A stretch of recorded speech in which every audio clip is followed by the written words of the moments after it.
Beneath the frozen soil of Moscow's outer districts in the year 1888, silence held dominion, yet it was a silence laced with echoes that no living soul should have heard. When the last shaft was sealed, when the final wooden beam cracked and collapsed, the earth itself became a coffin for men who had entered it in search of iron and coal, but who instead met the crushing weight of fate. They were miners, nameless in the ledgers of history, but their voices lingered in the darkness. Voices that sang when no air should have carried a note. Voices that reached through layers of dirt and stone as if mocking the surface world that had abandoned them. This was not a disaster like others, spoken about in newspapers with sorrowful ink and swiftly forgotten. No, this was a burial that should have ended all sound. Yet witnesses in the nearby village swore that long after the collapse, melodies rose faintly from the sealed earth. Lullabies, hymns, strange chants that no priest could recognize. A tragedy so deep it defied reason, and a mystery so chilling it became more legend than memory. The city above carried on, wheels of carriages grinding on cobblestone, church bells marking the hour, markets selling bread and fish, yet beneath all of it lay a choir of the condemned. Imagine the fear of the villagers when at night, in the cold fog that crept from the river, the ground beneath their homes seemed to vibrate with low human voices. Not screams of agony, not the silence of death, but structured songs, harmonies that belonged to those who had vanished weeks ago. Children clung to their mothers, elders crossed themselves, but no one dared step near the sealed entrance. Soldiers stationed at the site swore that when they pressed their ears to the ground, they heard verses in Russian, some sacred, some profane, and some so unearthly that language failed to describe them. Science could not explain it. Faith trembled before it, and fear rooted itself like frost in the marrow of all who listened. The miners had been poor men, peasants with calloused hands and hollow stomachs. They dug into the belly of the earth not because they wanted to, but because hunger and winter left them no choice.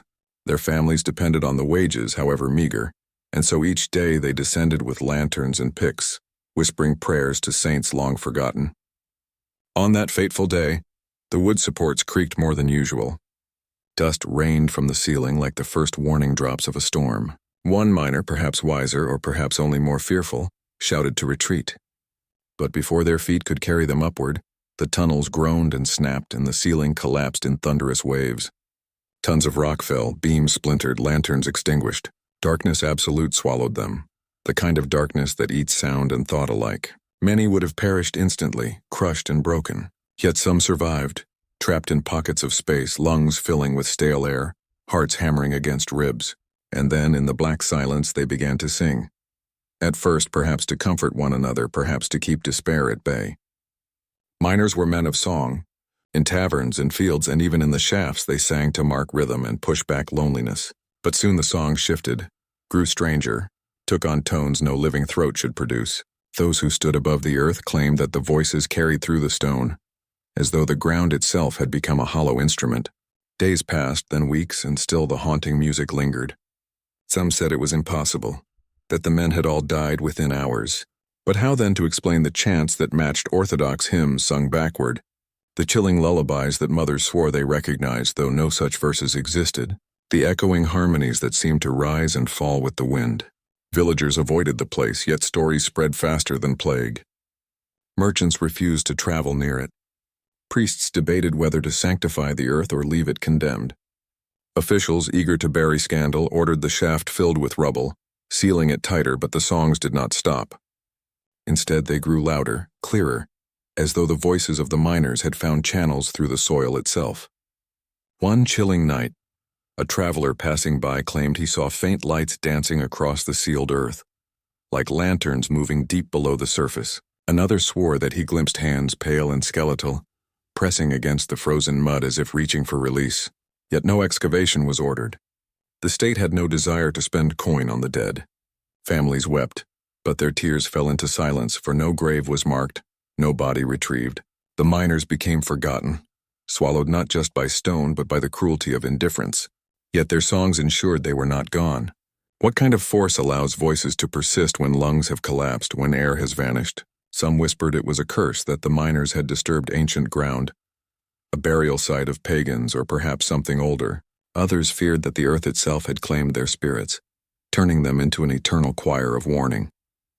Whatever the truth, the legend grew, whispered from parent to child until the tale became both prayer and nightmare. To walk near that sealed shaft was to walk near the edge of sanity. Farmers claimed their livestock grew restless, neighing and bleeding in panic when taken past the site. Children who wandered too close came back pale, claiming they heard their names sung from below. Even decades later, long after the shaft had been erased by time and snow, the village remembered. They said on certain nights when the wind carried the scent of iron and the moon hung low, the songs rose again, faint but undeniable, like a reminder that the earth never forgets what it has devoured. And so the forgotten miners lived on, not in flesh, not in memory, but in sound. A sound no burial could silence, no authority could erase, no faith could sanctify. A sound that belonged not to the living, not to the dead, but to the space in between where sorrow and mystery converge. This was not just a tragedy of lives lost. It was a haunting woven into the soil of Moscow. A reminder that even beneath sealed earth voices may linger, demanding to be heard.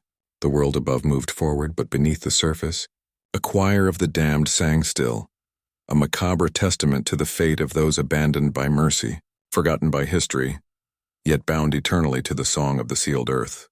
In the heart of 19th century Moscow, a city divided by glittering wealth and suffocating poverty, the miners who would one day be sealed beneath the earth lived lives marked by hardship.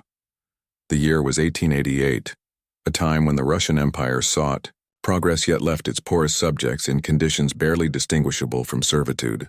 Above ground, the city bustled with noble carriages, church bells, and factories spitting smoke into the winter sky. But beneath it, men with soot-stained faces labored in tunnels carved by desperation. They were peasants lured by meager pay, men whose families could not survive on farming alone, and so they traded daylight for darkness. These miners descended each morning into shafts reinforced by rotting timbers, shafts that groaned under the strain of soil and stone. They carried small oil lamps whose flames barely pushed back the shadows. Their tools were crude, their bodies exhausted, their pay just enough to keep bread on the table. Moscow's aristocrats never saw these men, never heard their songs echoing in the tunnels, never imagined their suffering. To them, the mines were just another machine feeding the empire's hunger for coal and iron. Yet within those shafts lived a community bound by sweat, song, and sorrow.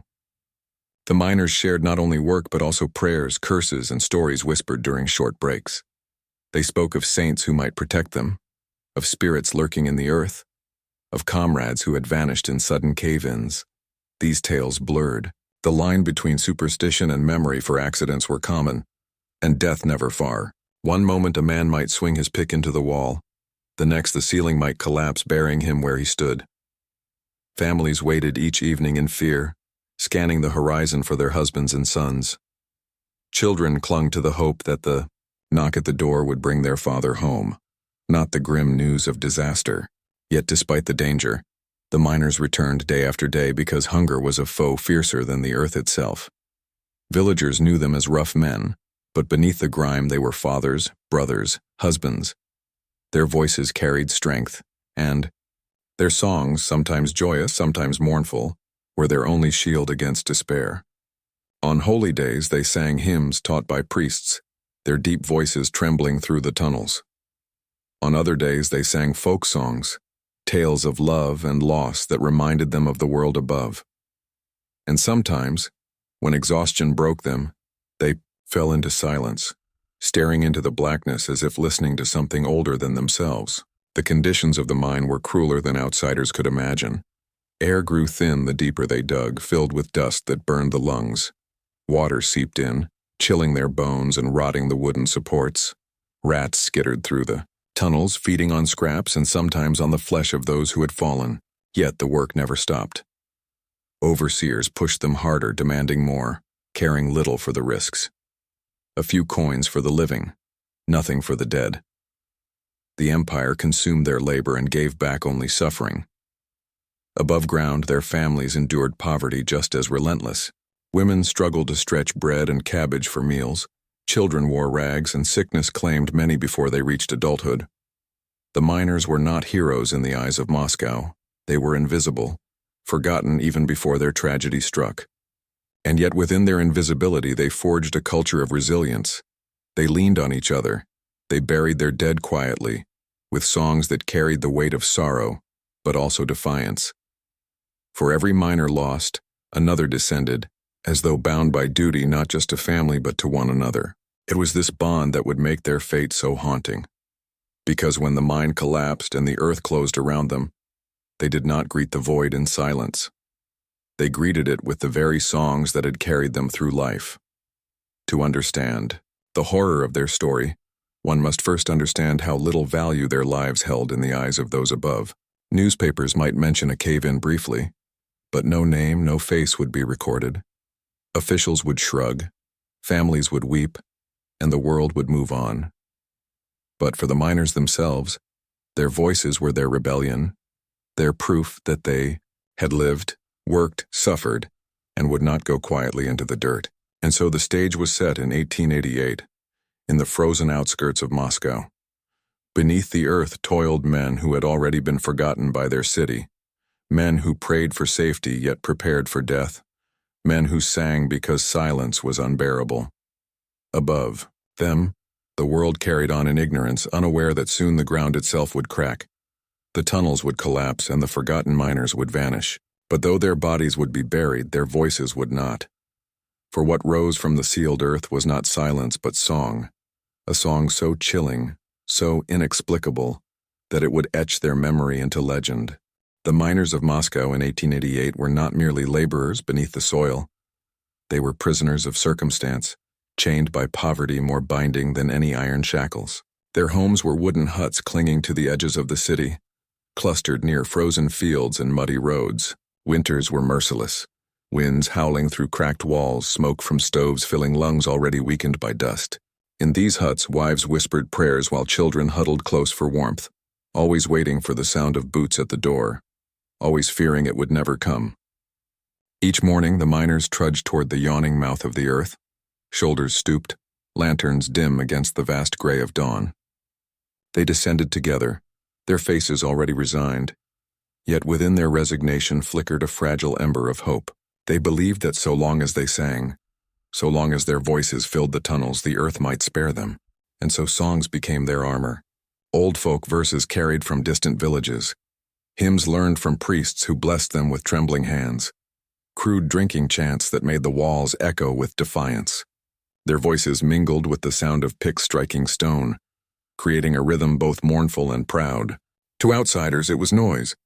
To the miners, it was survival. Yet the deeper they dug, the more the earth seemed to resist them. Wooden supports groaned like dying beasts. Cracks spidered across ceilings, and dust fell in fine streams that coated their hair and lashes. Some swore they felt the tunnels breathing, as if the earth itself resented their intrusion.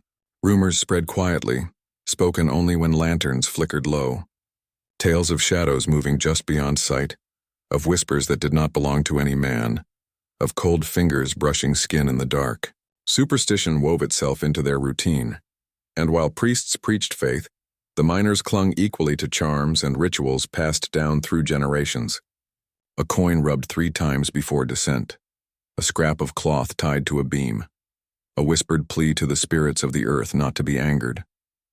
Even so, accidents were constant reminders that prayer and charm could not hold back stone. One man lost to a sudden collapse, another drowned in rising water, another consumed by fire when a lantern spilled oil. Their graves were shallow, their names spoken only in hushed tones, their widows left with nothing but grief. The overseers never paused. They demanded more ore, more coal, more bodies to replace the fallen. The empire's hunger was endless, and the miners were its sacrifice. Within the tunnels, however, there was solidarity. They shared bread, shared tobacco, shared songs that stitched their lives together in the darkness. Each man knew he might never see the sun again, but so long as the voices of his comrades surrounded him, he was not alone. And when the day of the great collapse approached, when the earth began to tremble with warning, it was not silence that marked their fear, but louder singing, as if by lifting their voices higher they could keep death at bay. Above ground, life moved without pause. Merchants sold wares in the market, nobles attended operas, soldiers patrolled the streets. None thought of the men below. None considered the weight of stone pressing down upon them. The miners were already forgotten, shadows in a system that consumed them and discarded them like dust. But in their obscurity lay the seed of their legend. Because when the collapse came and the tunnels fell and the world assumed all was finished, their voices did not vanish. Villagers swore that in the nights following the disaster, the ground itself carried the sound of song. Faint at first, then clearer, until the lyrics seemed to weave through the fog rising with the cold air. Some dismissed it as imagination, grief shaping sound into meaning, but others, hardened men who had never known fear, admitted that they too heard it. Strange chants that were not quite human, hymns twisted into new shapes, lullabies that stirred unease instead of comfort. The miners had become a chorus buried alive, a choir of the condemned. Their story became more than a tale of tragedy. It became a warning, a haunting reminder that no man, however poor, could be erased so easily. Their songs seeped into memory, into the soil, into the very air that villagers breathed. Moscow above may have forgotten them, but the earth itself carried their voices forward. And those who heard them would never forget. The miners had been abandoned in life, invisible to the empire, but in death or something beyond death, they became unforgettable. Their legacy was not written in books or carved on gravestones. It was sung in the night wind, carried through the ground, etched into the marrow of those who dared to listen. And so the background of their tragedy was laid. Men bound by poverty, held together by song, swallowed by the earth yet refusing to be silenced. After the collapse in 1888, Moscow's official record kept silence, but silence could not cover what the villagers heard. At first, the night air carried nothing unusual, only the creak of branches under frost and the distant toll of church bells. But on the third night, when fog rolled heavy over the village and the moon hid itself behind clouds, a farmer swore he heard faint voices rising from the ground near the sealed shaft. He thought it the wind at first, yet the sound was too measured, too human, too filled with grief and melody. He leaned close, pressing his ear against the cold soil, and what reached him chilled his blood. It was singing, unmistakably singing, voices layered in harmony as though a choir performed beneath his feet. Terrified, he fled to the tavern where men gathered to drink away winter's bite, and he told them what he had heard. They laughed, accused him of drunken fancy, but when they stepped into the night themselves, many froze, for faint strains lingered even then. It was not the echo of church hymns carried from afar, not the whistle of the wind. It was lower, deeper, rising as though from a cavernous throat. The men listened, unease seeping into their bones, and one muttered that the miners were not finished with the world of the living. Within days the whispers spread. Women warned their children not to wander near the site. Dogs barked madly at night, pulling at chains, refusing to approach the frozen earth. Livestock grew restless, kicking at stalls, eyes rolling white with panic. At first, priests declared it nonsense, a trick of the wind, the devil's attempt to tempt weak minds. Yet when one priest was dared to walk to the sealed entrance, he returned pale, lips trembling, unwilling to speak of what he had heard. Soon even the strongest skeptics avoided the place, but avoidance could not quell curiosity. Farmers sneaked out in the dark, pressing ears to the soil, swearing they heard songs they recognized, songs of their childhood twisted into something unfamiliar. One woman claimed she heard a lullaby her mother once sang, only slower, mournful, as if dragged from the throat of the dead. Another swore the voices whispered her name over and over until she fled weeping. Some spoke of chants low and droning, words unrecognizable yet carrying weight that pressed on the heart like stone. Rumors twisted further. A merchant passing through insisted he saw pale lights hovering above the ground, flickering like lanterns in invisible hands. A shepherd told of seeing figures in the fog, silhouettes bent with labor, carrying picks and shovels though none were truly there. With each tale, fear deepened, but so too did the allure of the forbidden. People were drawn to the sight even as they trembled, as though the songs called to them, as though the dead demanded witness. Moscow officials tried to bury the matter by stationing guards near the shaft, warning villagers to keep away, but the soldiers themselves began to whisper of what they heard. Hardened men, used to war and blood, admitted that at night the ground beneath their boots seemed to hum, as though the soil itself carried vibration. They told of hearing hymns in tones too deep for mortal throats, voices weaving words backward, prayers unraveling into curses. One soldier deserted, refusing to stand another night. Another fired his rifle into the dirt, claiming he saw a hand reaching upward from the frozen ground. The commanders dismissed it as madness, but within weeks no soldier could be kept at the site.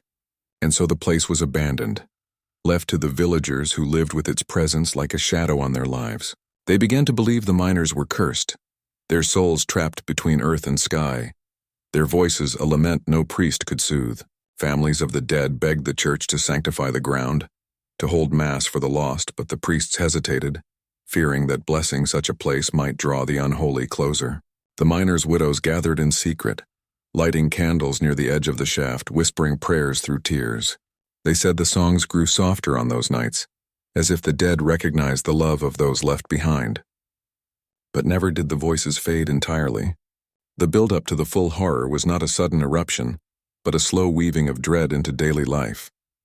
Villagers stopped traveling near the area, marking paths in wide circles around it.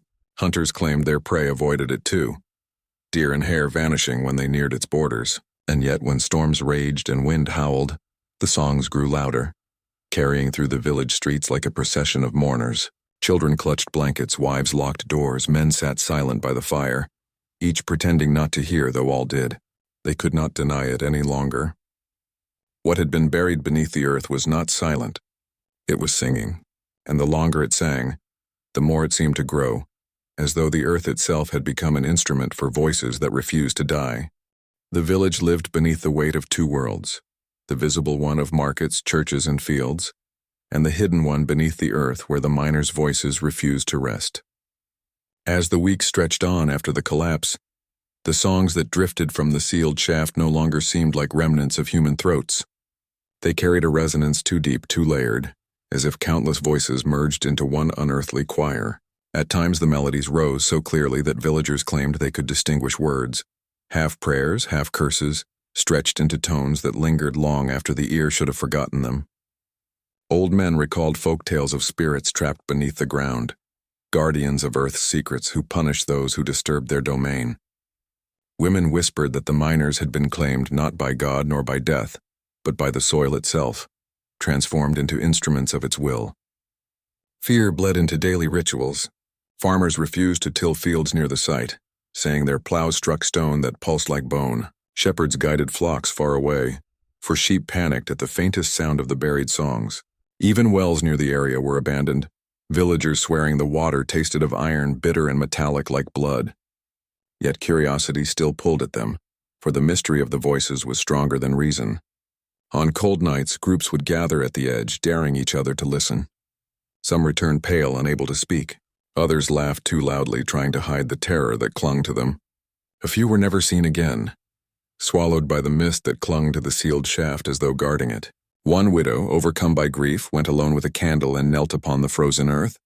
She sang the hymn her husband had always favored, her voice shaking, tears freezing on her cheeks. Those who watched from a distance swore the ground answered, echoing her song in dozens of voices. They begged her to leave, but she remained until her candle burned low.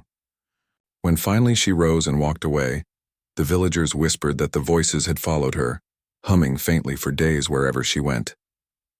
Officials in Moscow grew uneasy at the persistence of rumors. They feared unrest, that peasants might twist the tale into a sign of divine wrath or rebellion. Orders were given to fill the shaft entirely with stone and seal it with iron. Men were sent with carts of rubble, hammers, and bars. But as they worked, they heard it too. Faint voices rising through their feet, harmonies that vibrated in their bones. Some dropped tools and fled. Others swung their hammers harder, desperate to bury the sound. By nightfall, the site was a mound of stone and iron, heavy as a grave. Yet even then, the voices did not cease. If anything, they grew clearer, reverberating through the metal as if the seal had only sharpened their song. The workers refused to return. Moscow washed its hands of the matter. But the villagers remained, bound to the haunting as though chained. The songs became part of their nights, an uninvited companion that no prayer dispelled. Children grew up with the sound, first terrified, then numb, until it became as familiar as the cry of crows or the howl of wolves. Still, there were moments when the horror struck fresh. A bride walking home from her wedding claimed she heard her name sung from the earth, soft and coaxing, until she fainted in her groom's arms. A group of hunters camping nearby reported that their fire dimmed each time the voices swelled, shadows lengthening in ways that did not match the flames. One man swore he saw faces in the mist, featureless yet pressing close, mouths open in silent song. Fear became inheritance passed from father to son, mother to daughter.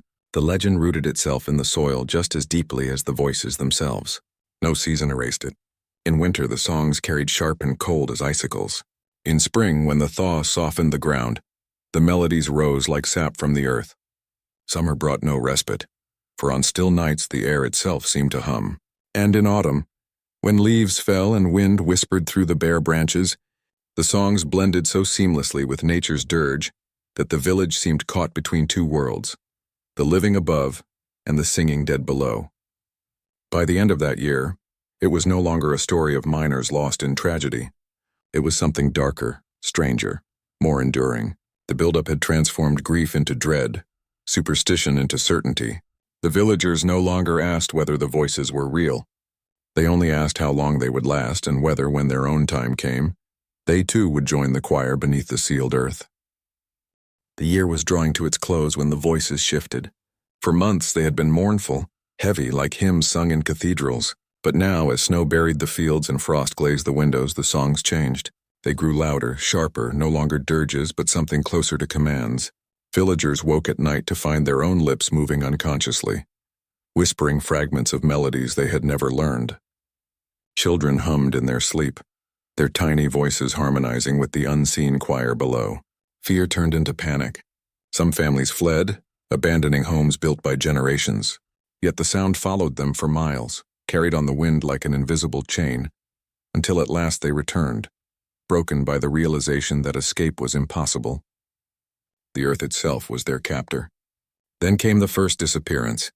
A shepherd boy, no more than 12, wandered too close to the mound where the shaft lay buried. His flock returned without him, eyes wild, fleeces damp with a mist no one else could see. Villagers searched, digging through snow, calling his name until their throats ached. But the boy was gone. That night, when the voices rose, they swore they heard him, clear as dawn, singing among the others.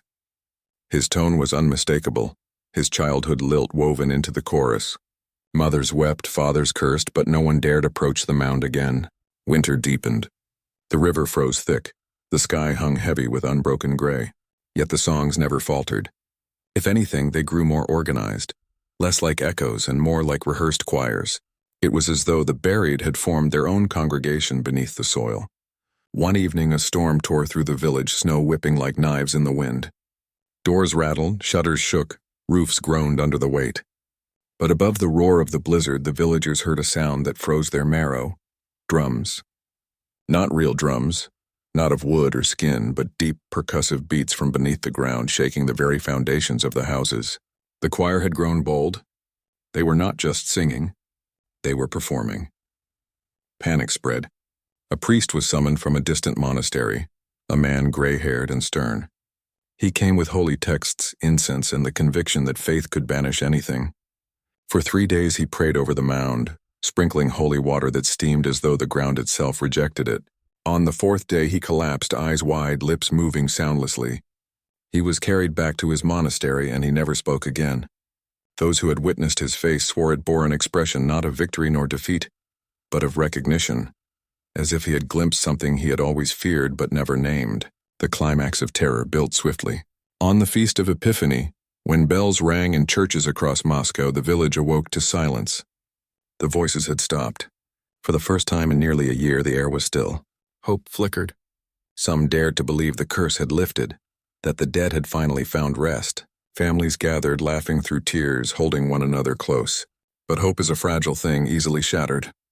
That night, as the moon rose pale and thin, the silence broke, not with song but with screams. They came from the earth itself, raw and jagged, not human nor animal. A sound of torment so profound that villagers clutched their heads, blood dripping from their ears. The ground trembled. The mound cracked, and from the fissures seeped mist, thick, black, and writhing as though alive. Shapes moved within it, half-formed, faceless, yet with mouths stretched wide in eternal song. The villagers fled into their homes, barring doors, shuttering windows, but it was futile. The mist crept through cracks, slithered beneath doors, filled the lungs of those who breathed. Children cried out, claiming to see miners standing in corners, their faces eaten away, their mouths open in soundless hymns.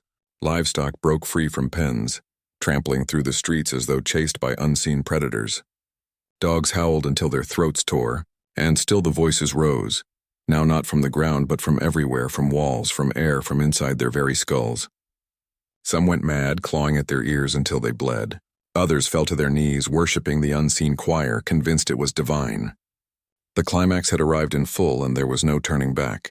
The earth itself seemed to pulse, each beat in time with the terrible choir. Fields cracked though frozen. Wells boiled though iced, and the sky above the village turned the color of ash. By morning, half the village was gone, whether dead, fled, or swallowed, no one knew. Those who remained spoke of visions. Tunnels beneath the earth lined not with stone but with endless rows of faces pressed into the walls, mouths open, singing forever. They swore they saw the lost miners leading the chorus, eyes hollow, hands outstretched as though beckoning them to join. And above it all, the unmistakable voice of the shepherd boy, innocent and pure, guiding the terrible harmony.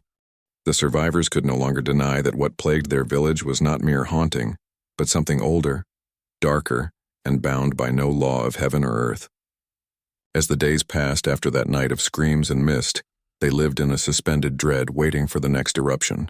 And it came not with warning, but with a slow creeping horror that entered their homes and refused to leave. First were the mirrors. They stopped reflecting true images. A mother standing before her cracked looking glass gasped when she saw not her own weary face, but that of a miner with hollow sockets and a mouth open wide as though mid-song. Others reported the same, their reflections no longer theirs but belonging to the lost. Some smashed their mirrors, but shards continued to shimmer with those foreign faces. Then the dreams began. Each night, villagers fell into slumber only to awaken beneath the earth in their minds, standing shoulder to shoulder with the forgotten miners. They felt the weight of soil above them, the air thick, their throats raw as they sang in unison songs they had never learned yet knew perfectly. Children woke sobbing, clawing at their throats, whispering that the voices were teaching them verses too long, too strange to be of this world. Parents tried to silence them, but silence itself became dangerous. For if one stayed too quiet, the chorus grew louder as though demanding participation. Men who resisted were found at dawn, their mouths torn open wider than nature allowed, dried blood crusted on their chins, as if the earth had forced its song through them. Fear turned to ritual. Families began singing at night, hoping to appease the unseen choir, blending their trembling voices with the phantom hymns. At first this seemed to calm the terrors, but soon the villagers realized the danger had grown worse. For every time they sang, something answered, a harmony, too perfect, too chilling, weaving through their faltering voices like a predator encircling prey. The villagers became instruments, unwilling yet bound, their throats echoing sounds older than language. The climax reached its most unbearable peak when the ground opened again, not in thunderous quake but in subtle surrender. A fissure yawned at the center of the village square, no wider than a man's shoulders but deep enough that no torch could reveal its end. From within it rose the sound of chanting, not chaotic this time but orchestrated. A mass performed with impossible precision. The villagers gathered around the fissure, powerless, compelled. Their knees buckled, their hearts raced, yet they could not turn away. They peered into the blackness and saw eyes staring back. Dozens, hundreds, maybe thousands, unblinking, glowing faintly like embers in a furnace. They belonged not to living men but to the lost, their sockets aflame with an inner fire.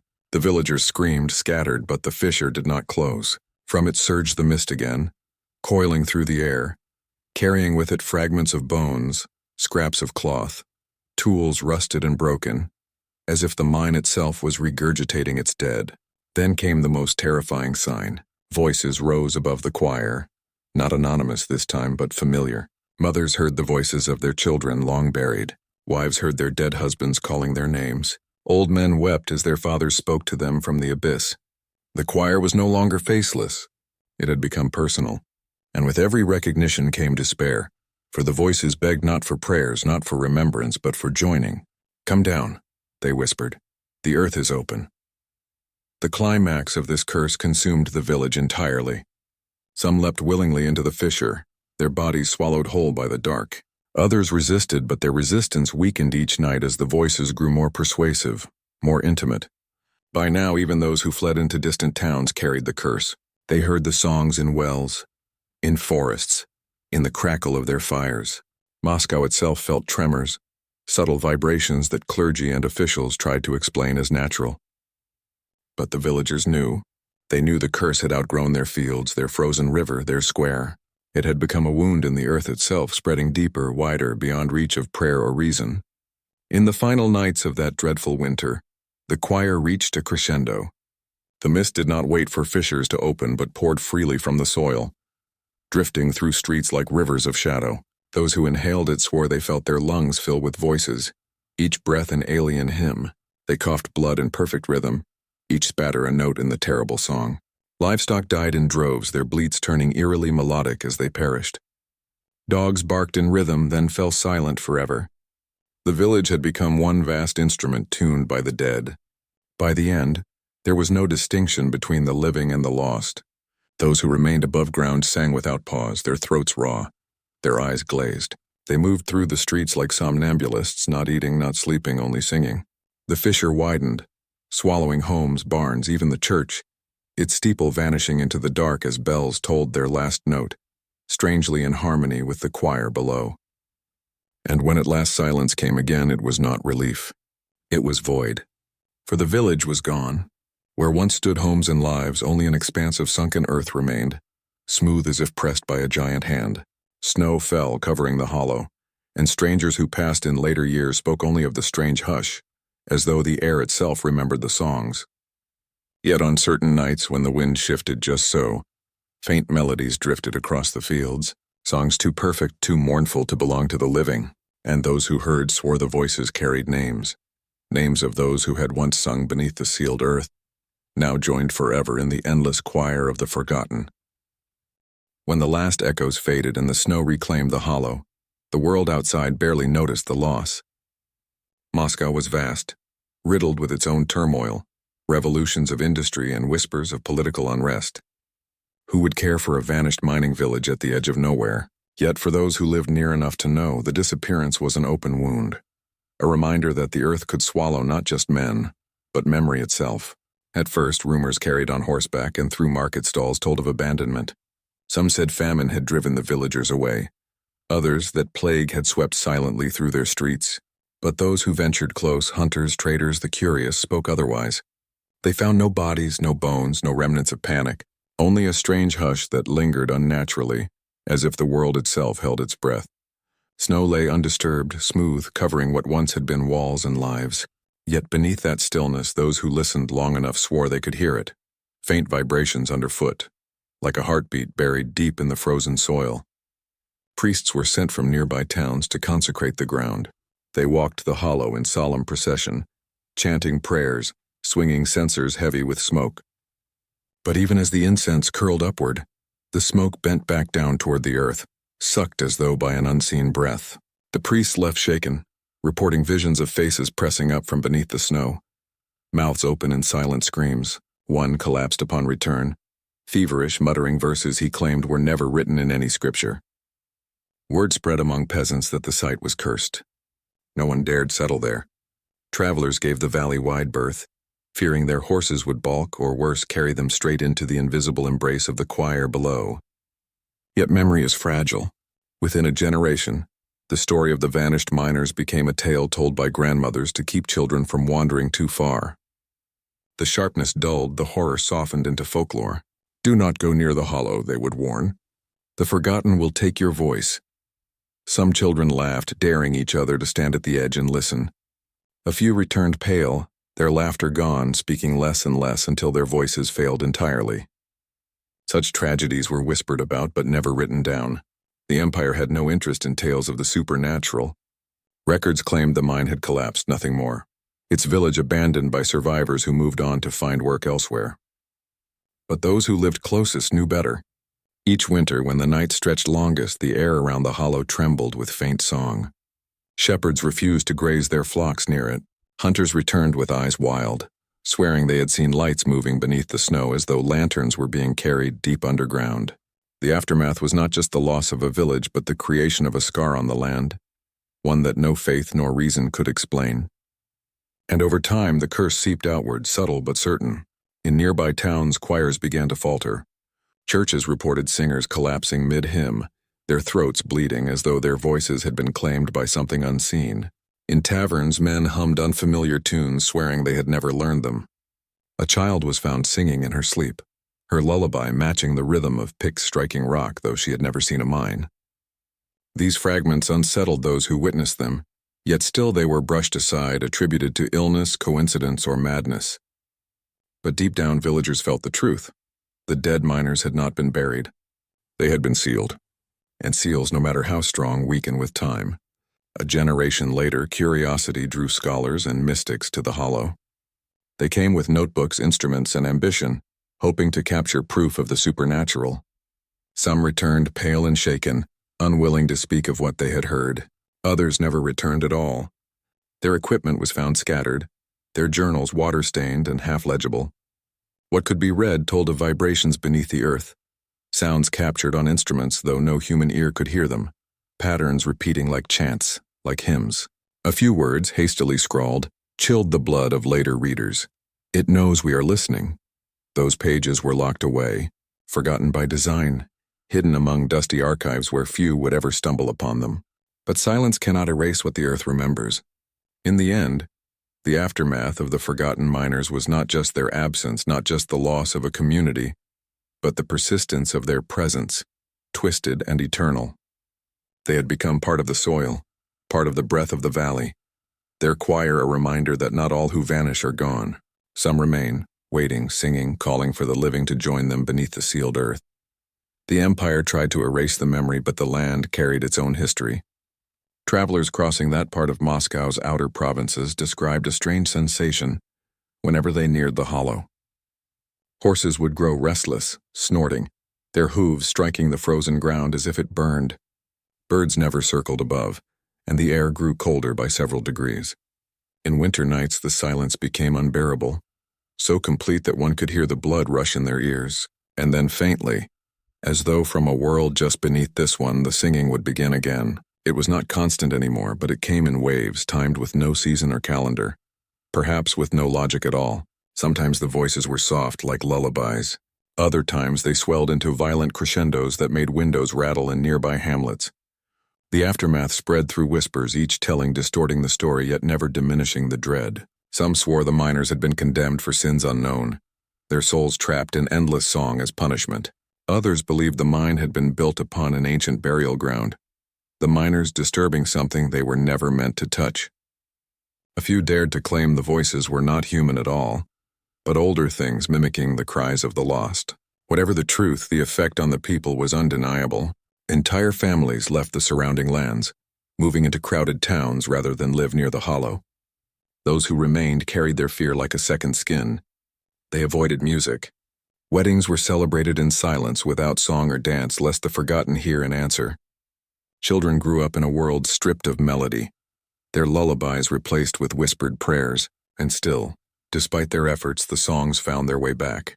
A boy gathering firewood near the hollow began to hum a strange tune. His mother struck him, demanding where he learned it. The boy only shrugged, tears filling his eyes, insisting it had just been in his head.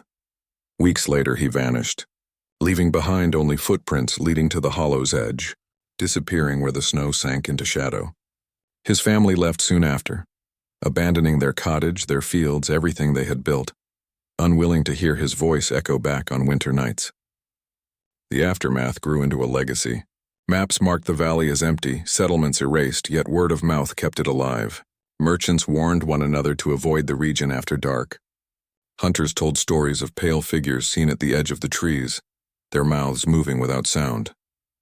A chronicler in Moscow recorded a tale of a passing traveler who claimed to see a choir standing on the snow, dozens of figures in tattered clothes, faces indistinct, swaying in perfect rhythm. The traveler had not stopped to watch. He had fled until his horse collapsed. Whether hallucination or truth, the record remained, tucked in margins of forgotten books. But the most terrifying aftermath was what lingered in bloodlines. Descendants of the miners who had fled before the collapse reported strange afflictions. Their children were often born mute or with voices that cracked unnaturally when they sang. Some claimed their dreams were filled with visions of tunnels, endless and suffocating, lined with faces pressed into the stone. Physicians dismissed these as coincidences, but the families knew. They bore the mark of those sealed beneath the earth, cursed to carry echoes in their very breath. Time moved on, wars rose and fell, Empires shifted, but the hollow remained untouched. Forests grew around it, snow buried it, yet still the ground trembled with song. Locals came to call it the throat of the earth, a place where the living should not linger. In later years, when engineers proposed new railroads and mining projects, they avoided the region instinctively, records noting unstable ground or insufficient resources. But those who had lived long enough knew the truth. It was not the land that was weak, but the living who dared to disturb it.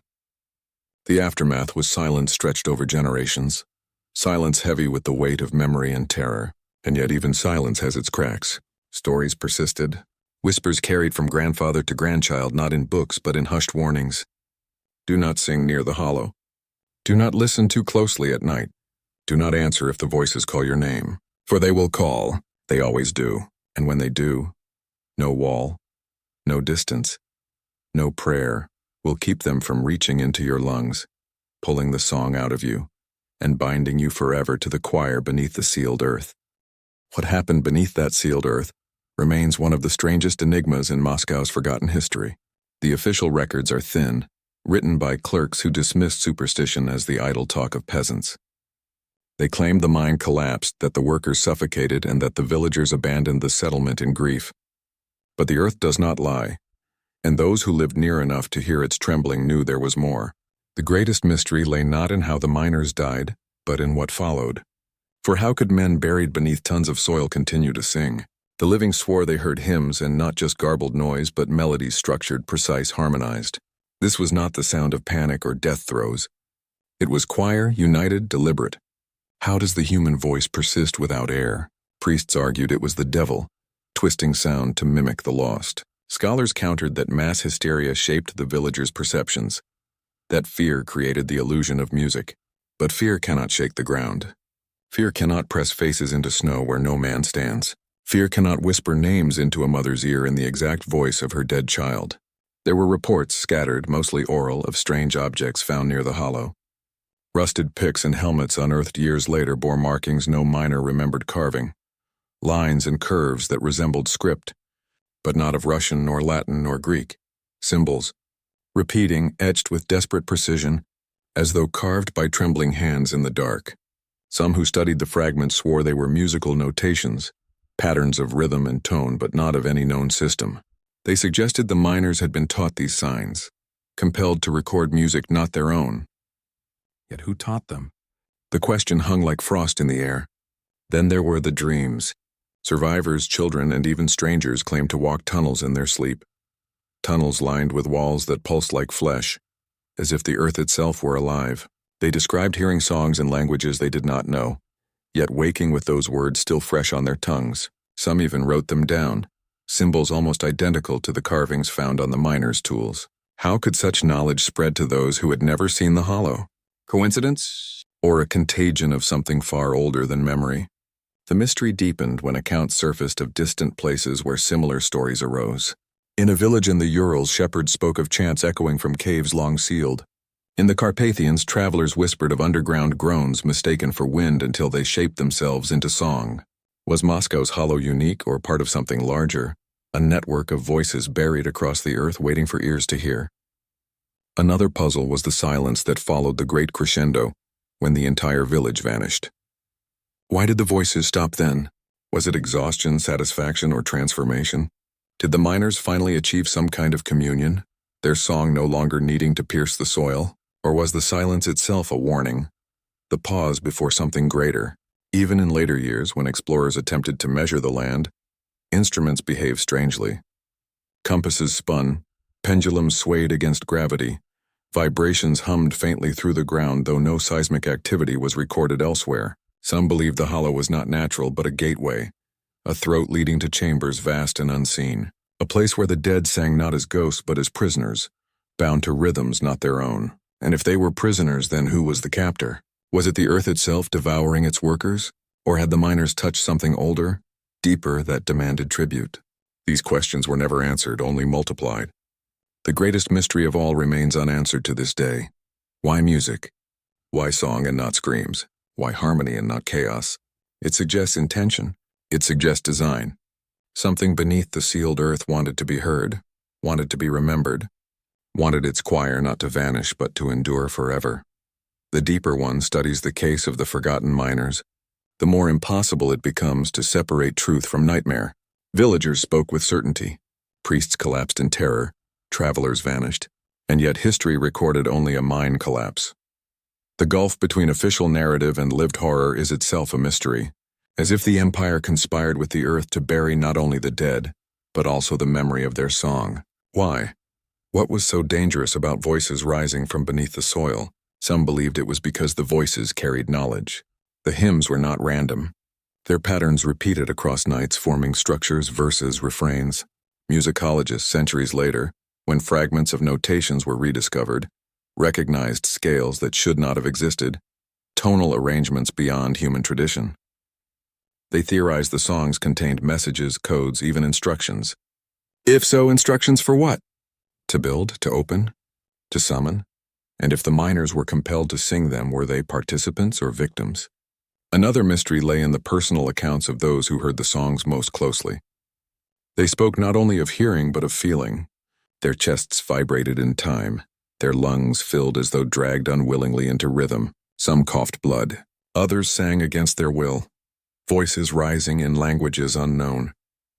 It was not merely sound but possession, the body itself tuned into an instrument. This blurred the line between living and dead. For if the living could be made to sing alongside the lost, what truly separated them? Some whispered that those who vanished were not swallowed by the earth but absorbed. Their bodies melted into the soil, their voices stripped free, left to float eternal beneath the ground. But how can a voice exist without a body? It defies logic, yet the testimonies remain. The mystery only darkened when later generations claimed to inherit the curse. Children of descendants living far from the hollow dreamed the same tunnels, sang the same impossible hymns in their sleep. Were the voices contagious, passed through bloodlines like disease? Or was the choir beneath the earth growing stronger, reaching further with every year? And what of the fissure that opened, spilling mist and visions? Those who saw it swore they glimpsed not miners but shapes, faceless, shifting as if something used the image of the dead as masks. Was the choir truly human? Or were the miners only the first to be taken? Their identities borrowed by something else that sang through them. The greatest mystery remains unsolved. What lies deeper than the sealed earth? If the hollow is a throat, where is the stomach? If the choir is only the echo, what is the source? No spade has dug far enough, no torch has shone bright enough. And perhaps it is best that way. For what if the voices are not trapped but waiting? What if each song is not a lament but a key? Each harmony not grief but invitation? There are stories buried even deeper in archives of scholars who obsessed over the hymns until madness consumed them. One claimed the melodies were maps. Another insisted they were prophecies. A third scrawled across his final page, "It is teaching us how to join." That line haunts more than any vision or sound, because it suggests intent. Not random haunting, not senseless tragedy, but design. The miners did not merely die. They were chosen. They were transformed into an eternal choir, and their song is unfinished. Perhaps it waits for new voices. Perhaps it waits for yours. The story of the forgotten miners does not end with silence because silence itself became their monument, and that silence was heavier than the stone that covered them. For under that silence, memories pressed against the earth like trapped air. Seeking release, and the city above walked on unaware that each footstep echoed on a hollow grave. But the villagers closest to the site knew better. They spoke in hushed tones of the sealed shaft and warned their children never to wander near after. Dark for at night, the silence changed it. Thickened, it vibrated with something more than wind. Animals avoided the spot. Birds cut arcs wide around it, and dogs whined at its edge, refusing to step closer as though the earth itself exhaled a warning. But children, being children, dared each other to listen, and some claimed to hear faint sounds beneath the soil. A low hum at first, like distant bees, then like voices joining together like a hymn, without words, yet charged with grief. It became a kind of test of courage among them, but not one who heard it ever laughed afterward. They grew quiet, they grew withdrawn, and some woke screaming for nights after villagers began to say the song carried a weight, not only in sound, but in spirit. It sought listeners, it sought to cling to those who leaned too close. The empire officials dismissed these tales. Of course, they had buried the miners under the pretense of mercy and control to prevent panic, but the truth was too large to bury forever, for the dead had not remained still. The Empire tried to erase the record, sealed the earth, and silenced survivors. But the miners themselves preserved their memory in the only way left to them, through sound, through the rhythm of picks and lungs. That never ceased, the villagers said. The miners' lungs became the tunnels themselves, and every draft of wind carried their breath. Their throats turned to chambers, and every vibration of earth became their song. So even when silence ruled above, a choir built below, and it was not a choir of peace but of hunger, of yearning, of an unfinished story that pressed against the stone from within. When frost came in winter, the ground cracked and some swore. The cracks bled sound wet, sticky echoes, like a throat clearing before a dirge began. When rain fell heavy, the ground seemed to hum deeper, as though water fed the choir and swelled their voices into a storm. And when children dreamed, they dreamed of tunnels opening, of lanterns that never died, and of men with hollow sockets for eyes, keeping rhythm on stone, not digging for ore but marking time. A time that has not yet ended, because rehearsal is preparation for performance. The miners rehearsed endlessly, and their song sharpened until each note became a blade, not of steel but of memory, cutting into the minds of those who strayed too close. The Empire knew this and feared that if the story spread, entire cities could be undone, because what would happen if not a few, but thousands, were compelled to sing if streets rang with forced hymns, until lungs collapsed and voices alone carried on, rising together as one immense choir. The silence was never mercy. It was containment. But containers crack, and when they crack, pressure does not seep, it bursts, and what bursts carries everything with it. So the Empire erased records, burned journals, locked testimonies into archives marked forbidden, but still fragments surfaced, a melody carved into wood scraps of writing scrawled in, phonetic syllables that matched no known hymn. A child humming a tune, no living elder remembered teaching them. Each fragment was a fracture in the silence, each a leak from the sealed earth, until eventually the leaks formed a pattern, a melody that could be pieced together and sung, though those who tried often regretted it. Some went mad, some vanished altogether, leaving only the faint trace of sound in their rooms, like echoes pressed into walls. But the story endured in whispers, and perhaps that is the greatest horror, not the collapse itself, not the suffocation of lungs, but the persistence of sound across generations, like a prophecy disguised as history. For what happened then might not be finished. It may wait for stone to weaken, for earth to crumble, for the choir to rise again above ground.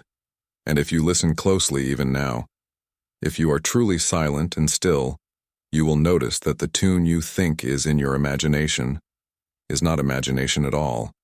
It is memory stirring. It is the choir flexing its lungs once more. And the longer you listen, the clearer it becomes, until you cannot tell whether the sound comes from outside or within. Because the miners do not only sing beneath stone, they sing inside those who remember. They sing inside you, and each repetition, each retelling gives them more breath, more strength. And so the forgotten miners are not forgotten at all. They are rehearsing, still waiting for their final performance. A performance not beneath the earth, but upon it, when the choir swells too large to be denied, and the silence that once contained them splits open like rotten stone, and their hymn becomes the anthem of all who fall silent too soon, an anthem without end, without mercy, without escape. The final chapter of the Forgotten Miners is written not on paper, but in the trembling of air, in the uneasy silence of earth, and in the hearts of those who cannot stop hearing once they have heard, because memory has weight and sound carries further.